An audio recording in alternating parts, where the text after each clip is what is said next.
bienvenue dans Un café avec un vidéaste, le podcast fait par un vidéaste pour les vidéastes.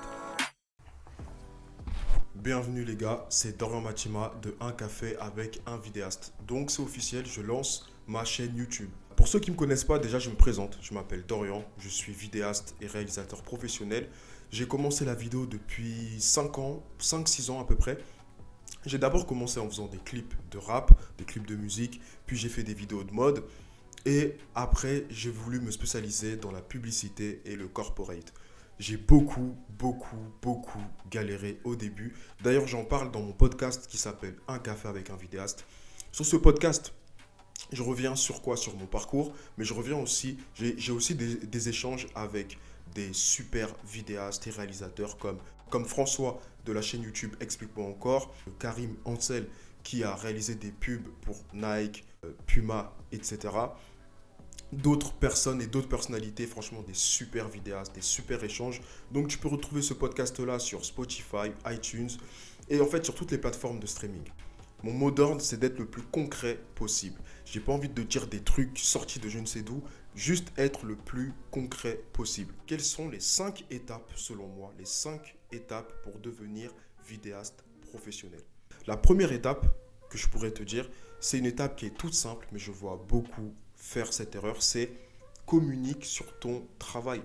Ça peut paraître simple et basique, mais communique sur ton travail. Il y a beaucoup de vidéastes qui sont complètement invisibles, qui ne veulent pas montrer leur travail, qui ont tout simplement aussi honte de leur travail. Et on va sur leur Instagram, sur leur YouTube, sur leur page Facebook, ou peu importe le canal d'acquisition qu'ils vont utiliser, et on ne trouve absolument rien. Communique à fond sur ton travail, poste le maximum de choses que tu peux faire. En fait, il faut que tu restes dans la tête des gens. Il ne faut pas que tu deviennes ce vidéaste qui va être invisible. C'est un peu comme quand tu es sur la route, tu roules et que tu vois le panneau McDonald's. Tu le vois une fois, tu le vois 2 fois, tu le vois 3 fois, et la 4e fois, tu dis, ah, vas-y. Et boum, tu te retrouves à McDonald's en train de payer ton burger ou autre, tu vois. C'est la même chose quand tu es vidéaste. Tu dois être dans la tête de tes clients. Et la meilleure manière d'être dans la tête de tes clients, c'est de communiquer à fond sur ton activité. Le deuxième conseil que je pourrais te donner, c'est fixe-toi des objectifs chiffrés. Ne sois pas juste en train de dire, ok, j'ai envie d'être vidéaste professionnel. Ok, j'ai envie de vivre de la vidéo. Cool. Mais en termes de chiffres, ça veut dire quoi exactement?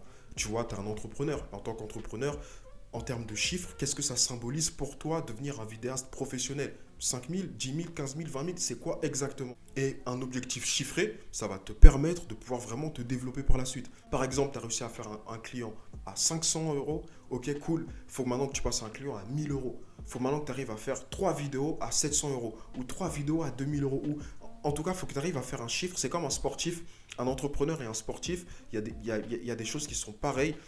Tu peux aimer ton activité, tu peux aimer courir par exemple, tu peux aimer courir, tu peux aimer tout ce que ça te procure. Au bout d'un moment, il faut que tu puisses calculer ton chronomètre. Bah, c'est la même chose quand tu es entrepreneur. Tu peux aimer la vidéo, tu peux aimer faire toutes tes activités. À un moment donné, il faut que tu te poses et que tu calcules les chiffres qui sont le chiffre d'affaires.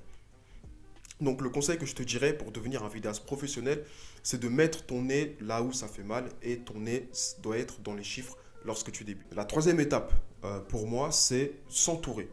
Il faut que tu puisses t'entourer de vidéastes. Et surtout, il faut que tu puisses t'entourer de vidéastes qui réussissent. Le terme réussir, bien sûr, il est un peu galvaudé, mais ce que je veux dire par là, c'est ne reste surtout pas seul. Parce qu'il y a beaucoup de vidéastes qui restent seuls et qui se disent c'est bon, tranquille, je vais réussir, je vais faire ça dans mon coin, etc. Mais le simple fait de s'entourer, de discuter avec d'autres vidéastes, de faire des choses avec d'autres vidéastes, ça va t'aider en fait à t'améliorer, ça va t'aider à aller beaucoup plus loin dans ton activité. Je me rappelle la première fois que j'ai rencontré un vidéaste et qu'il m'a dit ouais, j'ai fait 7000 euros de chiffre d'affaires le mois. What? Je me suis dit attends, qu'est-ce que tu me racontes là? C'est possible? Est-ce que c'est possible?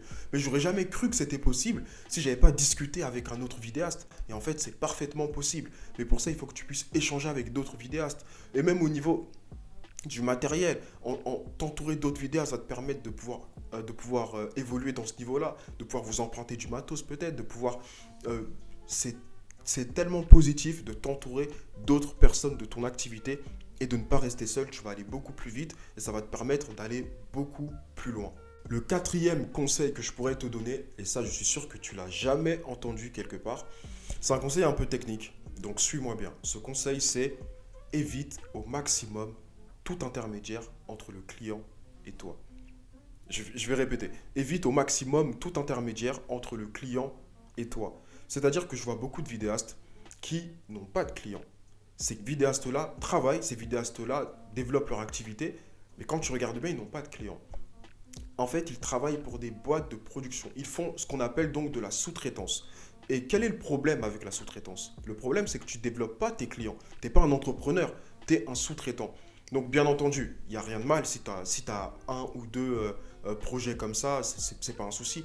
Mais le problème, c'est que certains basent toute leur entreprise sur ce modèle-là, sur de la sous-traitance. Ils ne développent pas leur business, ils ne développent pas leur propre base de clients. Ils n'ont pas de clients.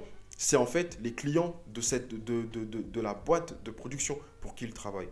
Et le problème, en fait, c'est quoi? C'est que tu ne deviens pas un entrepreneur si demain, cette entreprise décide de ne plus jamais t'appeler, tu es complètement cuit. Et c'est pour ça que le quatrième étape pour devenir vidéaste professionnel, c'est construire ta propre base de clients.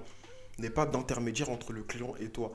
Parle avec le client, discute avec le client, essaye de comprendre son besoin, ce dont il a besoin, son budget, pour ensuite pouvoir réellement te développer et développer ton activité. La cinquième étape pour devenir vidéaste professionnel, c'est d'être dans l'action. Il faut que tu puisses être dans l'action. On ne devient pas vidéaste professionnel en restant chez soi, en se disant les clients vont venir, les clients vont venir toquer à ma porte, etc. Absolument pas. Il faut que tu puisses être dans l'action. Il y a souvent ce débat de est-ce qu'on peut travailler gratuitement, est-ce qu'on peut travailler à 300 euros, 200. En fait, quand tu débutes, le fond du problème, c'est pas ça. Le plus important, c'est que tu sois dans l'action. C'est que tu sois sur des tournages, c'est que tu bosses, c'est que tu fasses des montages, c'est que tu sois en train de bosser continuellement et pas être dans une réflexion qui ne te fait pas avancer. Mais tu ne peux pas, en tant que vidéaste professionnel, être dans une phase où il se passe absolument rien. Et je sais que en tant que freelance, c'est un peu entre parenthèses, comme on l'appelle, des montagnes russes, avec des périodes de travail qui vont être intenses, des périodes beaucoup plus calmes. Mais même dans les périodes les plus calmes, tu ne dois pas rien faire. Tu dois toujours être en train de faire quelque chose. Et ça, c'est une étape hyper importante pour devenir vidéaste professionnel. C'était mes 5 étapes, mes 5 conseils pour devenir vidéaste professionnel. Donc, si tu veux beaucoup plus d'informations dessus, j'ai un podcast où il y a des épisodes de plus d'1 heure, de 1h30, où je rentre totalement en profondeur pour te donner les meilleurs conseils pour développer ton activité.